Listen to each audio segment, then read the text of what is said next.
Allora Veronica, hai combattuto al fianco della tua regione d'origine in questi mesi difficili, cercando di contrastare le fake news e la disinformazione riguardo il coronavirus.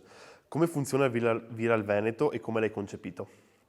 Allora, Viral Veneto è una piattaforma che io chiamo amplificatore, nel senso che è nato a fine febbraio perché fondamentalmente io stavo un po' facendo quello che in gergo si chiama social listening online, cioè stavo guardando appunto online che cosa stava accadendo attorno al fenomeno coronavirus. Questo perché soprattutto sui social network la disinformazione corre davvero veloce, proprio perché le notizie con una grande emozione, legate a un forte impatto, spesso stimolano condivisioni, stimolano commenti, eccetera. E quindi mi stavo rendendo conto di quanto anche nel nostro territorio effettivamente ci fossero enti locali piuttosto che creator, influencer, eccetera, che iniziavano a ripostare delle notizie che però non avevano una fonte ufficiale. E quindi quello che mi sono detta è stato: ma non c'è una fonte che effettivamente ci sta dando delle informazioni certe e certificate che ci può aiutare? Ovviamente c'erano i canali regionali. I canali regionali però non avevano, diciamo, ancora un grandissimo seguito, come non ce l'aveva il Ministero della Salute, che al tempo aveva circa 25.000 follower. C'erano ovviamente i canali dei governatori, come del nostro governatore Luca Zaia, che ovviamente avevano un posizionamento anche politico, quindi io cercavo di capire se c'era qualcosa anche di più neutrale, tra virgolette, o comunque più ufficiale.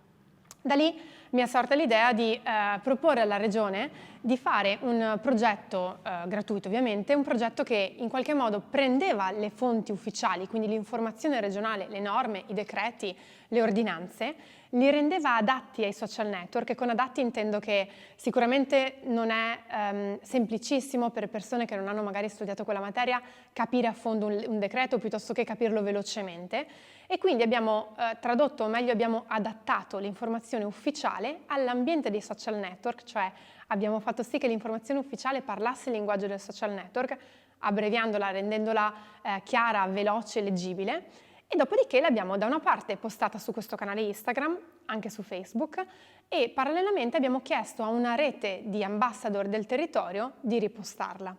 Abbiamo quindi creato un broadcast detto in parole povere non è altro che una lista di creator a cui noi inviavamo proattivamente questa informazione ufficiale ogni qualvolta appunto che usciva, ogni qualvolta che veniva pubblicata. In questo modo abbiamo cercato di raggiungere la maggior parte del territorio appunto con un'informazione ufficiale, certa e certificata. In queste situazioni accade che molto spesso possono esserci dei cortocircuiti tra la teoria e la messa in pratica delle norme. Quali sono stati più significativi e come avete semplificato il concetto di buon senso? Sì, è proprio così, nel senso che ogni qualvolta che c'è un'informazione ufficiale, anche così specifica e talvolta così complessa, perché ricordiamoci che le ordinanze e i decreti che sono stati pubblicati in questi mesi avevano ovviamente diverse norme e diversi livelli di complessità, quindi sicuramente il fatto di allineare anche operativamente un territorio, le forze dell'ordine, eccetera, ovviamente non è sempre così semplice. Quindi, come hai detto perfettamente tu, ci sono dei cortocircuiti o comunque c'è qualcosa che non sempre tutte le parti sono allineate. E ovviamente ci arrivavano diverse segnalazioni, eccetera. Quello che abbiamo cercato di fare è sempre di, da una parte, chiedere alle persone di utilizzare, come appunto hai nominato, quindi il buon senso, quindi il fatto di agire ricordandosi sempre che quelle norme e quelle ordinanze erano state pubblicate per il bene comune. Quindi se ad esempio veniva detto di mettersi la mascherina ogni volta che si usciva, era per la salute propria e degli altri, piuttosto che di non andare a correre in un momento estremamente dove il coronavirus era particolarmente presente nel territorio, eccetera. Di casi ce ne sono stati diversi, anche estremamente specifici, come i casi delle seconde case, i casi piuttosto dei camper, delle barche, piuttosto che quelli legati magari a tutti i negozi di abbigliamento per bambini, alle cartolerie. Da una parte abbiamo anche cercato di agire da collante, avendo questo diciamo, canale molto vicino alla regione, abbiamo cercato di segnalare ogni qualvolta nel territorio ci fosse qualche gap da colmare, quindi di colmare appunto questi gap. Dall'altra parte abbiamo appunto esortato le persone a ricordarsi esattamente le norme e anche a fare riferimento ai decreti nel momento in cui magari veniva data un'indicazione fuorviante da parte delle forze dell'ordine o nel caso opposto in cui non si pensava che effettivamente ci fosse qualcosa da seguire, e poi di rifarsi il ricordo di che cosa stava accadendo, di che cosa fosse questo coronavirus e di perché veniva chiesto di agire in un determinato modo. La tua carriera da laurea a Facebook ti ha portato a lavorare in realtà internazionali. Come mai hai scelto di ridimensionare il target tornando a una dimensione più regionale?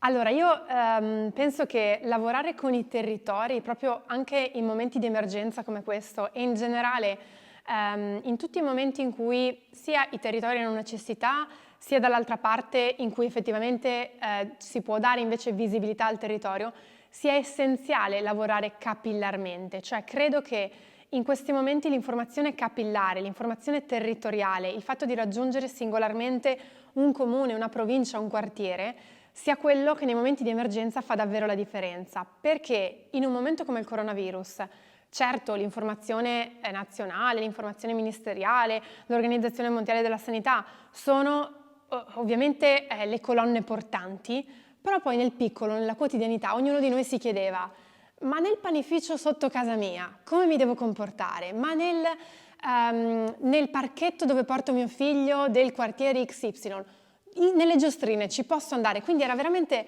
l'informazione legata al territorio, al comune, al quartiere. E penso che questo abbia fatto veramente la differenza. Ce ne siamo resi conto anche con le domande che ricevevano i nostri avvocati. Viral Veneto abbiamo avuto la fortuna insomma di costruire un team che pro bono ha lavorato per circa una ventina di persone, quindi tante persone, con una ottima parte appunto di avvocati pronti a rispondere, e loro proprio ci hanno fatto rendere conto di come l'informazione fosse spesso di nicchia, fosse locale, fosse capillare. E ridimensionare diciamo la portata penso che fosse appunto chiave nel momento in cui io in qualche modo volevo che le mie competenze fossero utili al territorio e non al coronavirus in sé, ma proprio alla quotidianità del territorio. A proposito di futuro, quale sarà il futuro della pagina Instagram Viral Veneto? È una domanda che ci stiamo facendo anche noi.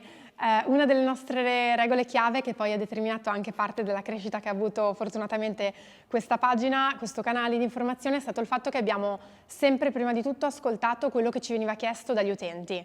Cioè non abbiamo mai agito pensando a cosa pubblicare perché a prendere diciamo, una linea di pubblicazione piuttosto che un'altra perché era giusto così, ma abbiamo sempre chiesto prima agli utenti che necessità avevano.